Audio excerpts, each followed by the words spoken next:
Call the meeting to order. Please rise for the pledge. I pledge allegiance to the flag of the United States of America and to the republic for which it stands, one nation under God, indivisible, with liberty and justice for all.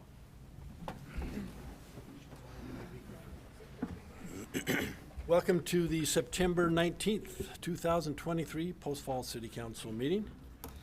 We have Shelley filling in for Shannon tonight, as Shannon is not with us. And please note that all council members are present with the exception of Councilor Shove, who again is excused. Tonight we have one presentation, two proclamations. And the first presentation is Connect to Kootenai and Greta Gissel. Please come forward. Hi, good morning. Good morning. That's where I'm at. Good afternoon, everyone. My name is Greta Gissel, and I am with Connect to Kootenai. I joined them about a year ago, and I'm also a very proud member of your River City Leadership Academy. I just had my first class with them and was elected treasurer, so I'm very excited to be a part of that group. Wow. So thank you for having me today. I'm going to go ahead and start this.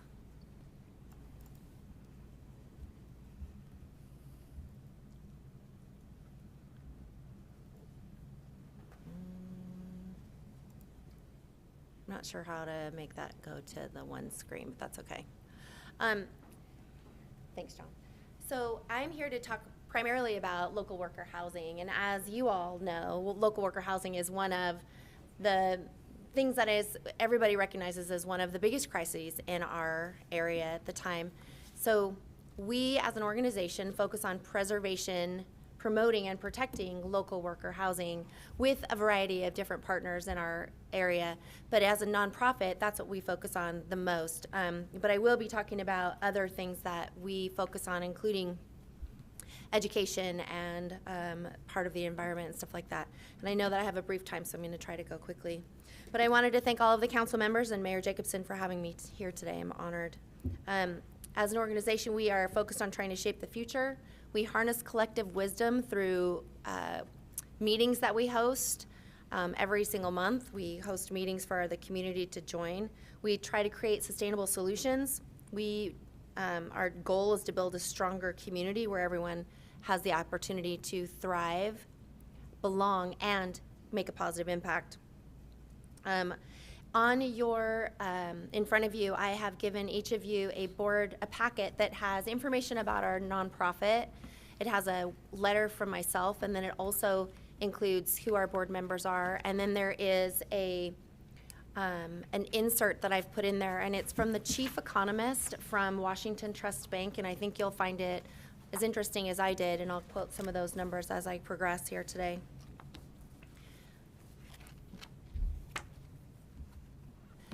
So as I said, we work with organizations, businesses, municipalities to further the area of Kootenai County. So as I came on board, we rebranded and we have done some strategic planning to focus on the humans in Kootenai County, and that is our focus, are the people that live here. And one of the aims of local worker housing is to have the people who work in our area be able to stay here so we don't become Park City, Jacksonville, Wyoming, you guys know. So we really need to make sure that the people that live here can stay.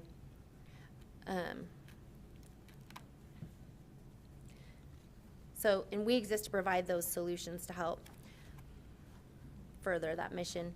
As you know, 44% of the people that live in Kootenai County are considered the ALICE population. And the ALICE population, to put it really simply, most of those families are all one paycheck away from disaster, whether it's new tires they need or something goes out on their car, they lose transportation, a kid gets sick, you have to have some sort of surgery you weren't expecting, something like that happens. And when you have those expenses, that's not accounted for in your regular income because of the income that you make. So those are the families that we focus on to some extent. So these families cannot afford the basic cost of living, they don't qualify for public assistance, they have good jobs, they're employed, they just are constrained. And as you know, the new HUD number for our area median income has increased to $93,900. And what that means is that half of the people in Kootenai County earn above that and half of the people earn below that. And with the median price in Post Falls, according to Realtor.com, at $562,600 versus September of 2020 when it was $355,000 according to that site.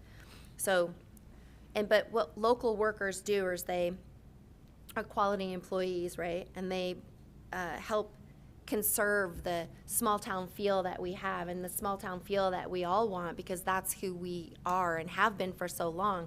But without those workers, we lose that culture, and it's such an important piece of who we are as a community.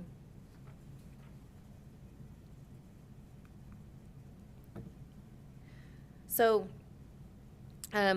part of the struggle that families face right now is childcare, as you're aware. Childcare can range anywhere from $500 to $800 a month. And I have some numbers here, speaking of childcare, but even just feeding your kids at school, there are about 148 days of school, and each meal has a cost, right? And if you can't afford that cost, and for elementary school, it's $466 for the year.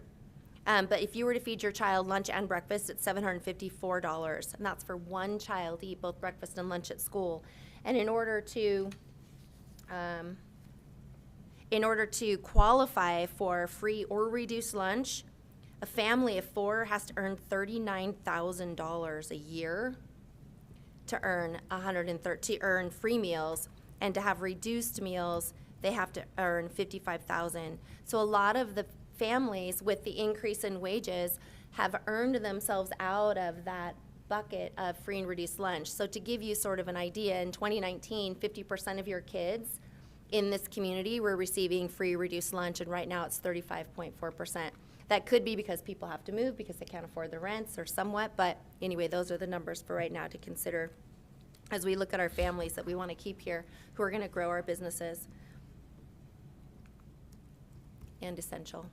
So this is a graph that shows what area median income really looks like. And so as an organization, we focus on the 80 to 120% of the area median income workers. So right now, that's a $75,000 to $112,000. And so you can see where on this graph, 80 to 100% AMI are really your middle income or your workforce housing, and that's what we're focused on, are those local workers. So local worker housing promotes economic development, neighborhood revitalization, smart growth, reduces the sprawl, traffic congestion because people live where they work, infrastructure costs, and it creates vibrant and diverse neighborhoods. And the threat of losing our workers and where they can live, and if they move out of the area or further away, the loss changes the nature of the community and not in a good way, like I said. So we need in communities different grades of income, age, experience to protect the quality of who we are. And we can't let high housing prices come between us and the essential elements of our own community. We need to responsibly respond to the housing shortage because the consequences are dire. These are some of our partners that we work with as an organization: Habitat for Humanity, St. Vincent, the Coeur d'Alene Regional Realtors, the North Idaho Building and Contractors Association. ROC is residential owned communities, and that is where Victoria O'Banion runs this organization, where she meets with people who live in mobile home parks to form a homeowners association so that they can then have a first right of refusal, hopefully, to purchase the land from the landowner should their park sell. And I know in the news you guys have all seen everything that happened with Oakcrest over in Coeur d'Alene and some other properties, and so it's really important that those people get to keep their homes because their rents in Oakcrest have increased over $600. I've heard $800 at sometimes. So, but we're all in this together, as well as PAHA, Home Share Kootenai County, and then the Home Partnership Foundation. So we were fortunate to take over the Regional Housing Growth Issues Partnership. That was a 2-year organization that came together to look for solutions to the local worker housing crisis. And Kiki Miller, who's on the City Council of Coeur d'Alene, was the one who was driving that. And then we took that over in January of this year to move that forward, and we are doing so. So there's a working group, which is primarily made of people that represent municipalities, and then an advisory group, which are community members. And then we also have reporting partners like PAHA and Habitat for Humanity that come to the table to tell us what's been going on in their organizations so that we can keep a beat on what's happening everywhere. We have lots of volunteer subcommunities, and then community outreach is something that we do to talk to people about what are some of the solutions that they may know and come up with. Now, this is the list of local housing solutions, local worker housing solutions. These are also in your packet that I've given you, and they're listed out with explanations of all of these. But you can also find these on our website under Housing and Growth on the connectkootenai.org website. So these are some of the achievements that we've had moving forward. So right now, HomeShare Kootenai County is a partnering program. So what they do is they match homeowners that have an extra room to rent with people looking for a room to rent, and usually in exchange for some sort of mutual benefit, a reduced rent for maybe some help around the house or what have you. So this is something that came out of the work that's been done in Housing and Growth. And then PAHA, you guys are well aware of what PAHA's doing, and they are doing some phenomenal stuff and have a project here coming up here shortly. So I'm excited about that and to see how that comes to fruition as far as some deed restrictions and land trusts. And then I already went over what Residential Owned Communities, or ROC, does.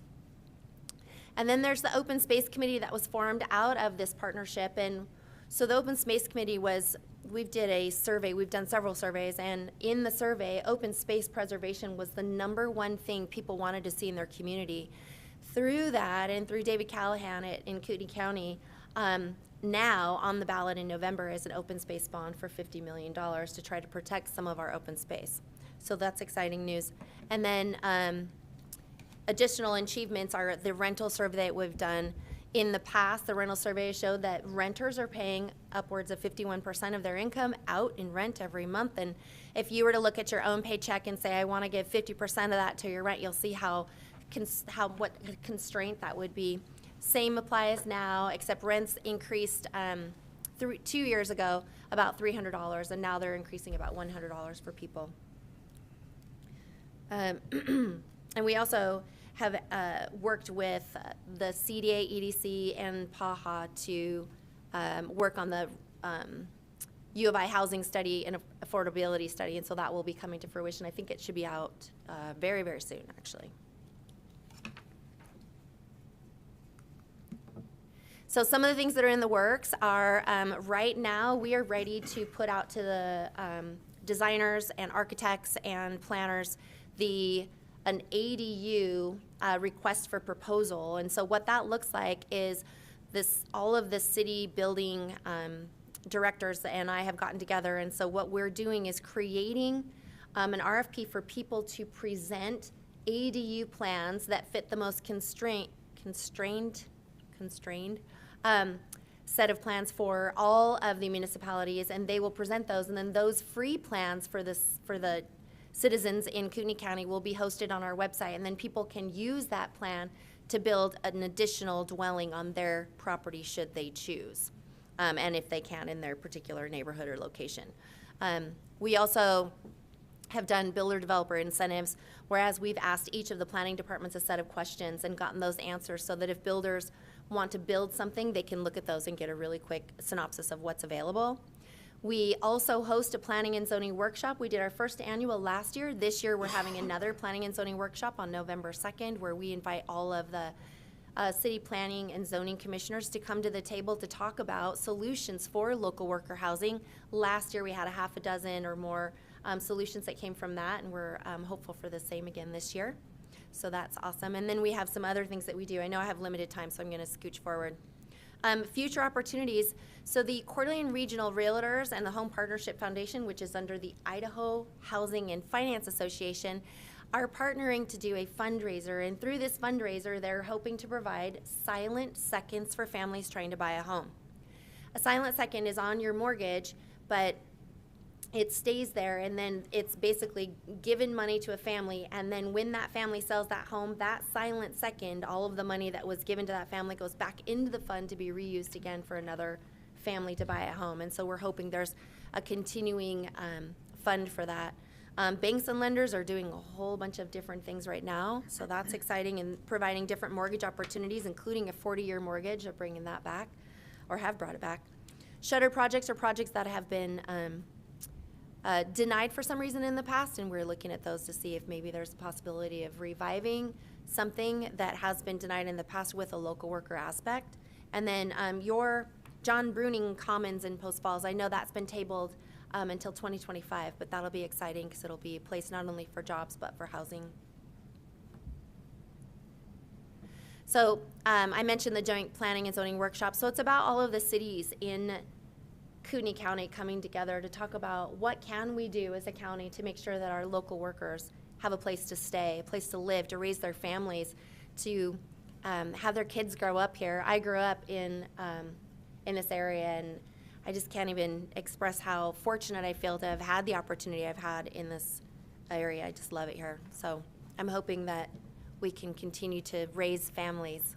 Our mission as an organization is to create a better tomorrow for everyone. And to have, like I said, to have the opportunity for everyone to belong and to thrive and to make a positive impact. We host housing meetings specifically every month.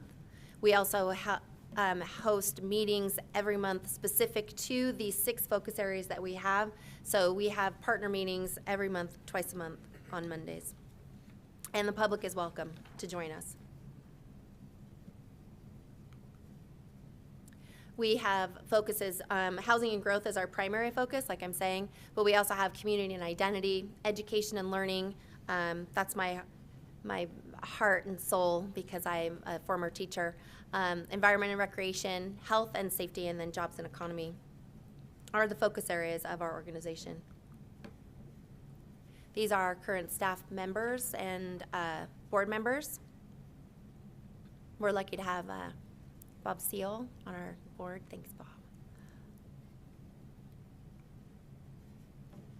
So that's it for my presentation today. Thank you so much for allowing me to be here to present what we're doing for local worker housing. These are our supporting partners, and then I'll open it up. But thank you again. Greta, thanks for the information. It's a challenge, as we all know, with the price of houses and availability of workforce and trying to attract and retain those employees who are so important to the success of all the businesses. So I appreciate the work you're doing, and hopefully we're going to see some good results from your efforts. Okay, thank you very much. Appreciate Have a great it. Thank night. you. Tonight we have 2 proclamations. First is Constitution Week 2023, whereas September 17th, 2023 marks the 236th anniversary of the drafting of the Constitution of the United States of America by the Constitutional Convention. And whereas it is fitting and proper to accord official recognition to this magnificent document and its memorable anniversary, and to the patriotic celebrations which will commemorate the occasion. And whereas Public Law 915 guarantees the issuing of a proclamation each year by the President of the United States of America designating September 17th through 23rd as Constitution Week.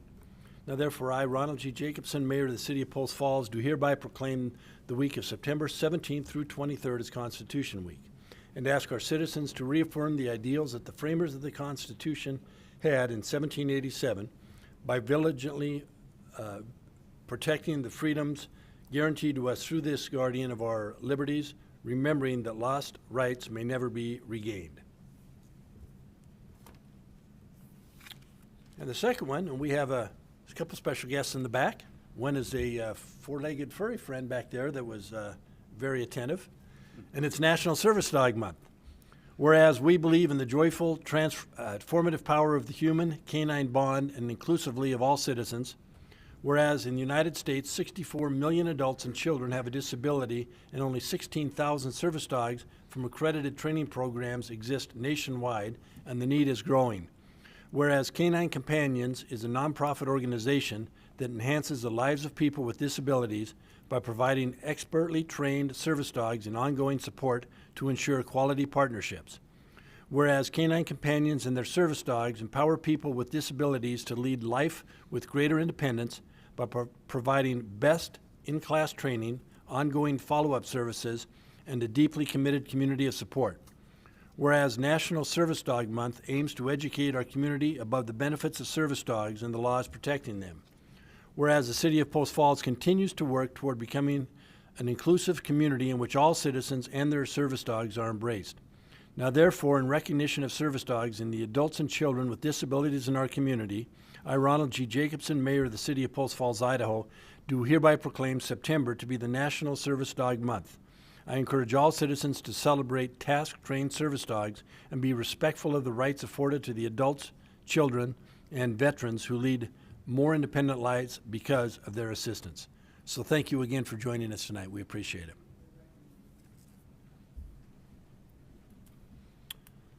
Are there any amendments to the agenda tonight? We have none tonight, sir. Are there any declarations of conflict? Would you please present the consent calendar?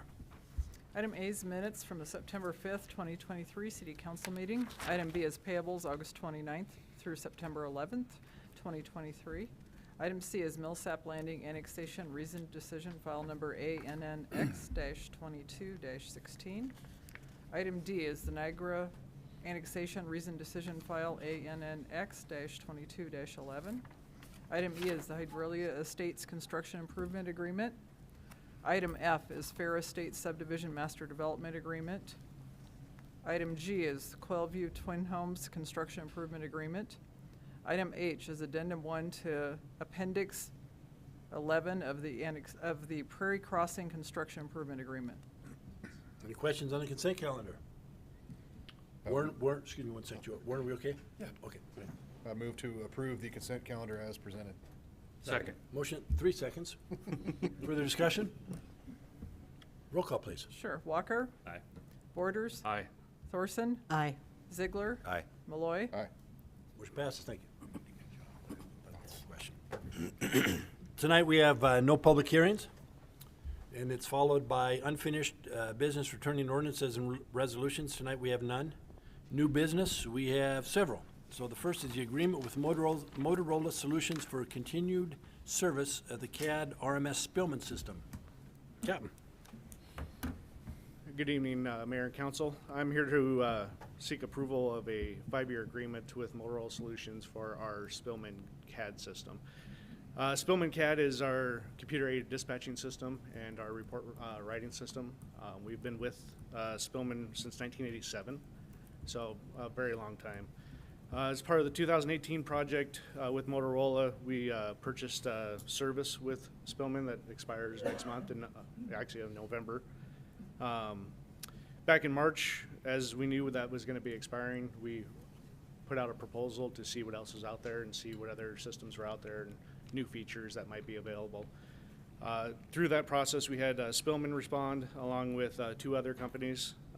The committee watched all the demos, went through all that, and at the end of it, the committee really kind of was looking at apples versus apples. They were really the same thing. It would have been a lot more work for us, a lot more downtime to actually switch all of our data over to a new system.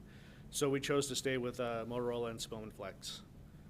This agreement is a 5-year agreement that does include many upgrades to expand our transparency to the public, so some forward-facing web features and other services. Funding for this is coming from previously approved federal funding, and then the other part will be coming from 911 fees. So with that, I stand for any questions. Any questions, Captain? Entertain a motion. I would move to approve the agreement with Motorola Solutions for continued service of CAD/RMS Spillman system. Second. Motion second. Further discussion? Roll call, please. Walker? Aye. Borders? Aye. Thorson? Aye. Ziegler? Aye. Malloy? Aye. Motion passes. Thanks, Mark. Next item up tonight is a floodplain ordinance amendment. Mr. Manley.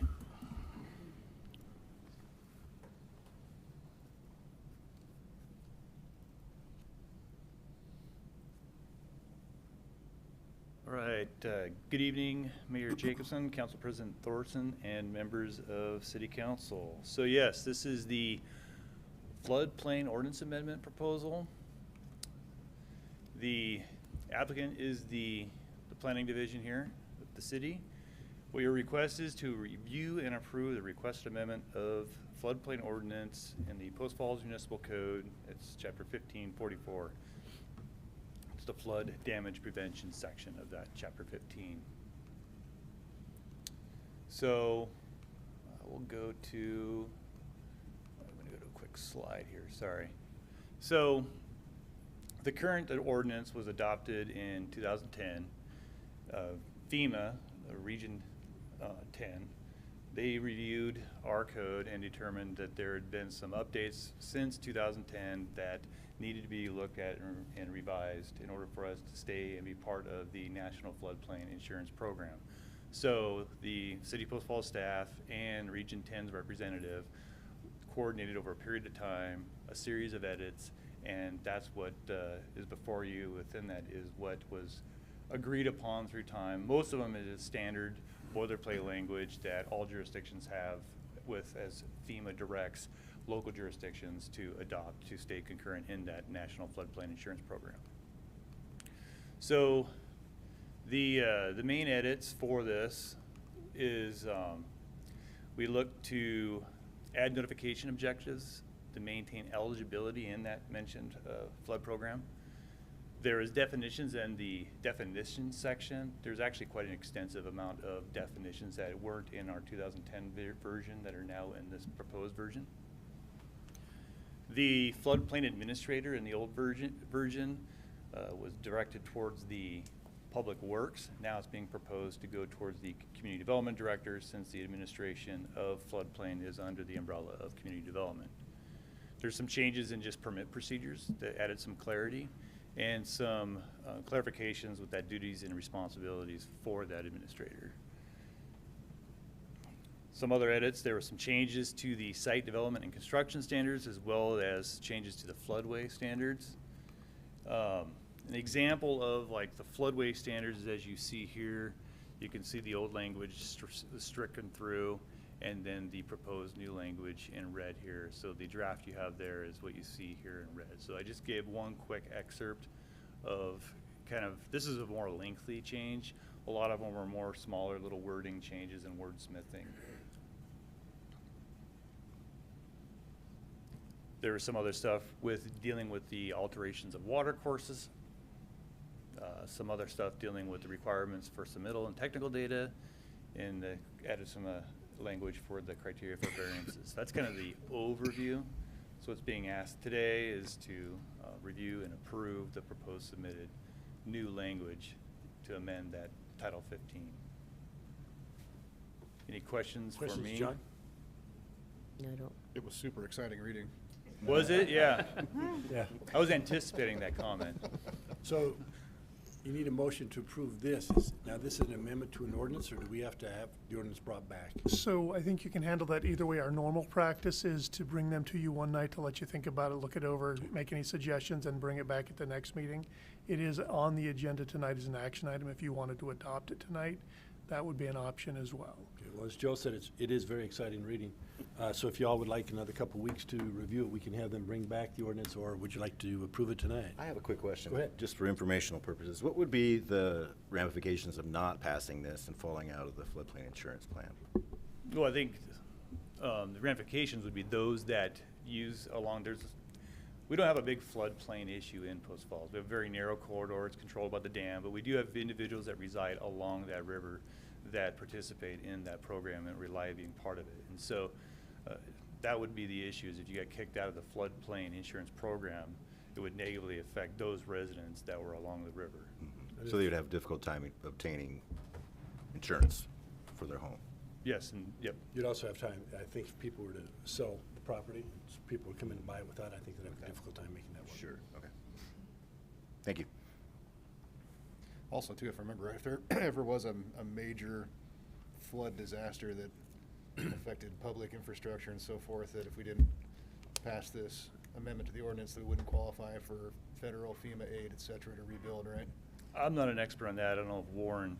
I think that that's correct. That's how I read it. But Yeah. I'm pretty sure.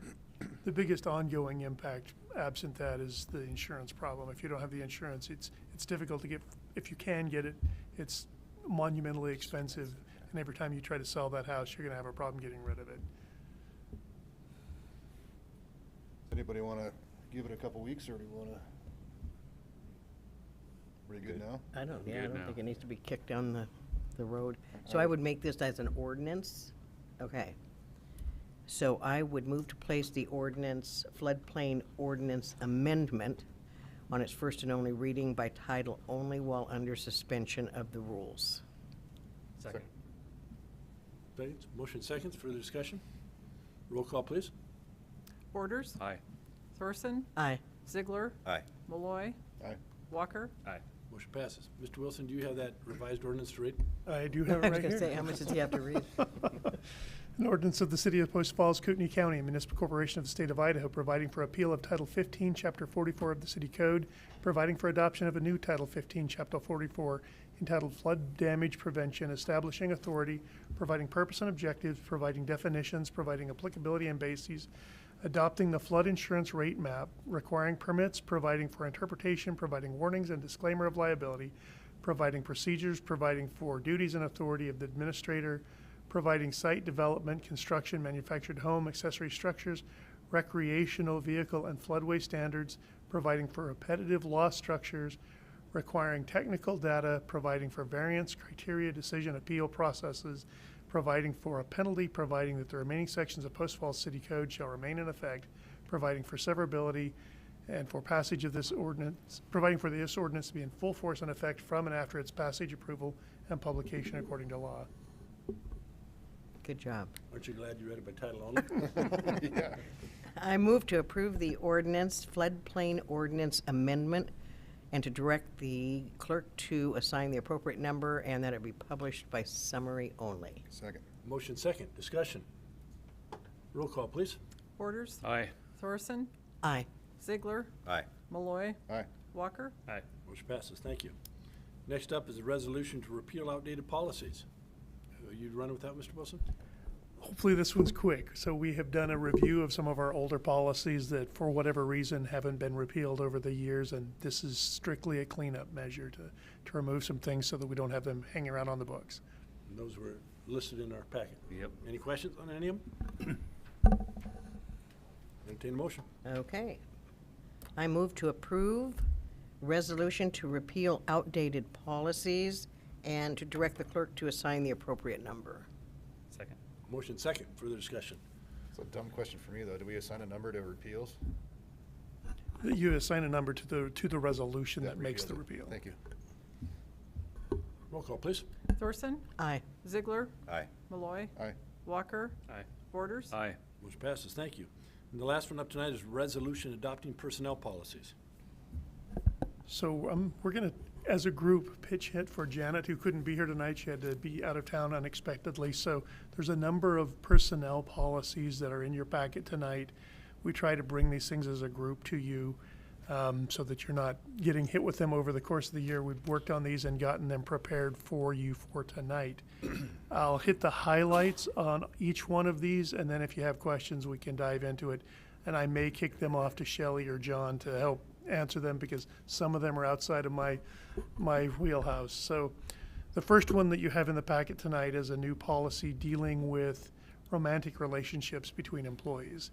This is really geared at trying to ensure that we have control over if you have a supervisor who is in a romantic relationship with somebody who's a subordinate, one of their direct reports, having some controls and parameters about how that plays out so that there's no concerns about retaliation or favoritism.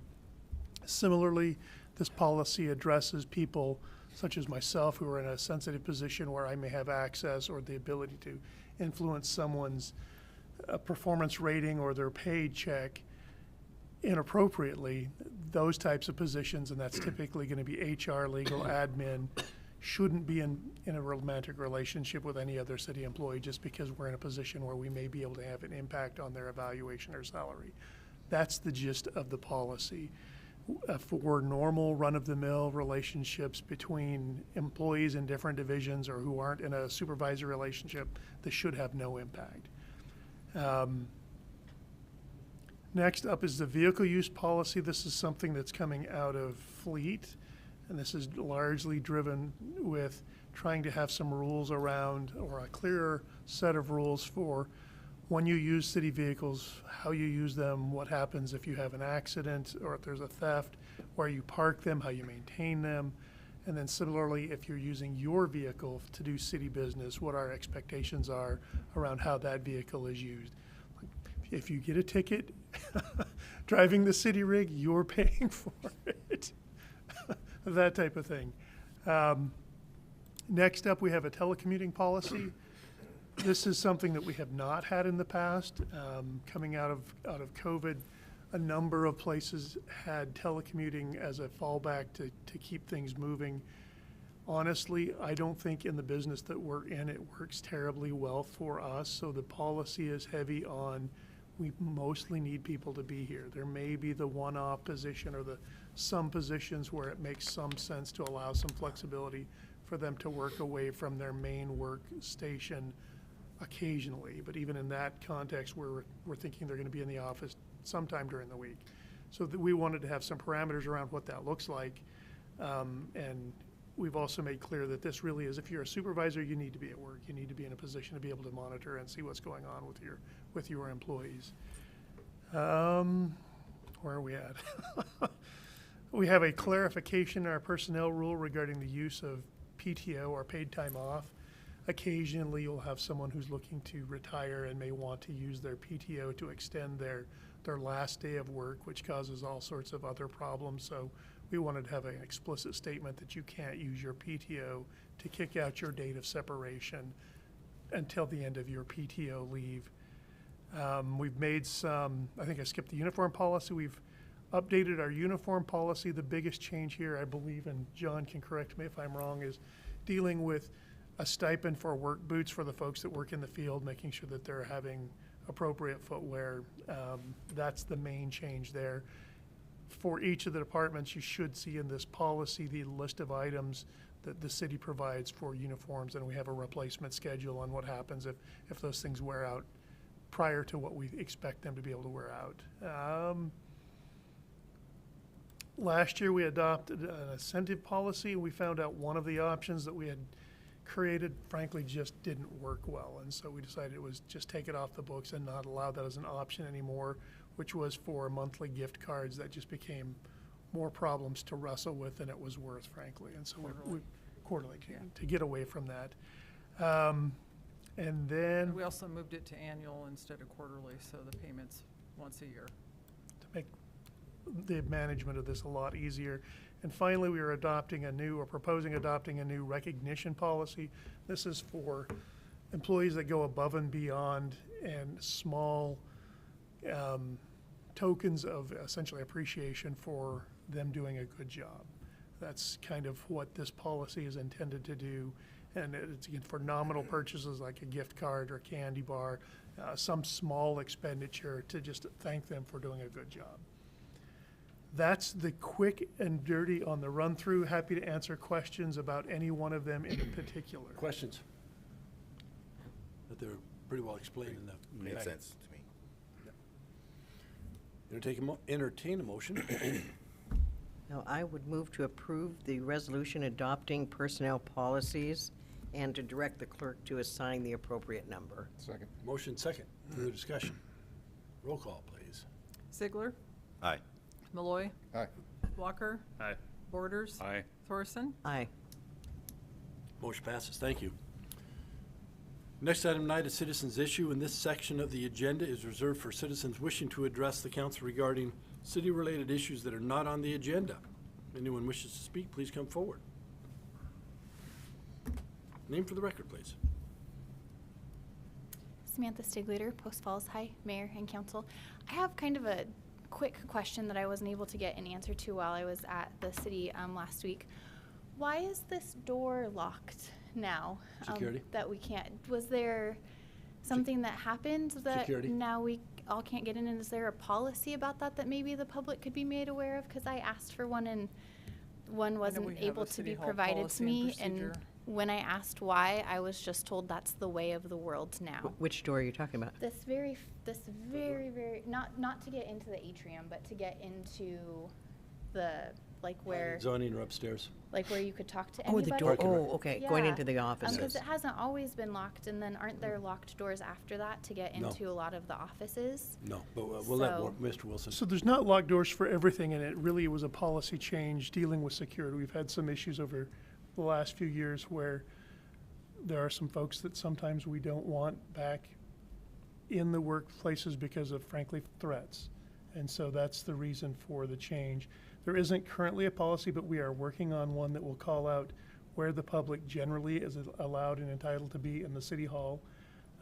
Areas, frankly, back in that area are workspaces. They're not a public forum where we frankly anticipate people being most of the time unless they have an appointment or a business reason to be there. Sure. Yeah.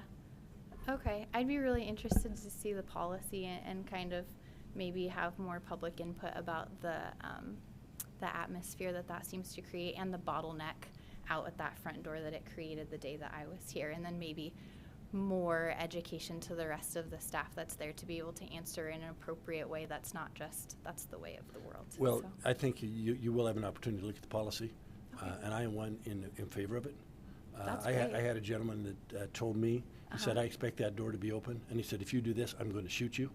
I do not want that door open.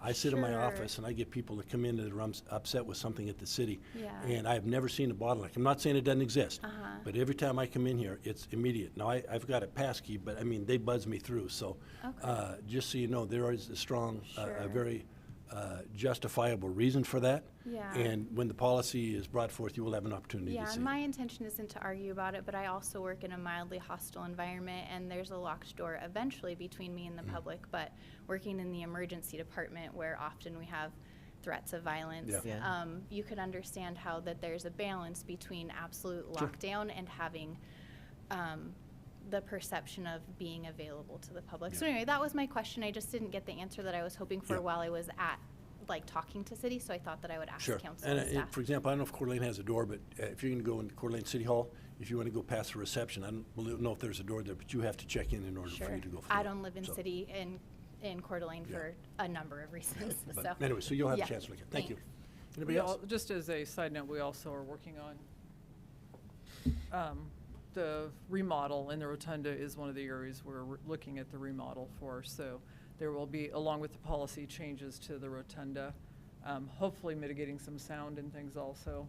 But we'll be looking at those doors and how they're locked, and the individual who's sitting there, their ability to lock and unlock and see those doors, so. Hopefully, the individual sitting there has an opportunity to see. Usually, they'll recognize you when you come in the door, but sometimes they'll be on the phone, and that could be the reason for a delay as well. So, just a thought. So, okay, thank you. Next up is administrative staff reports.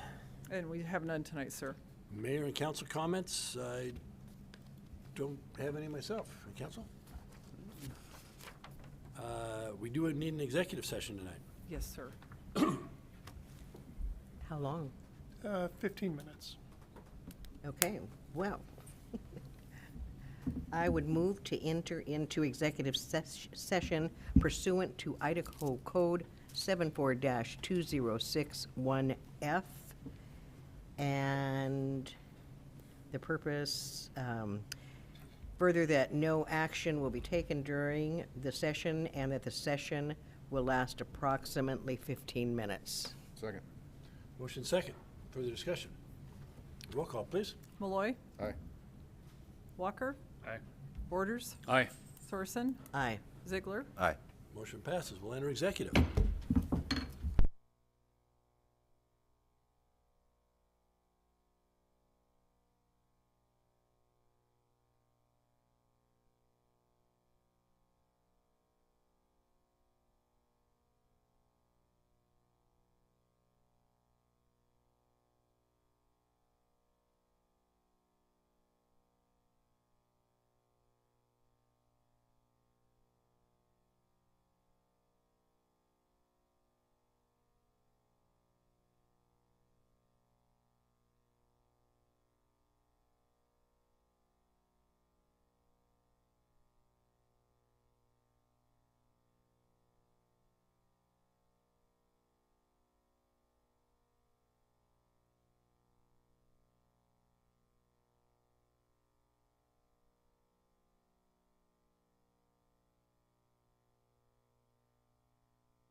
Back to order.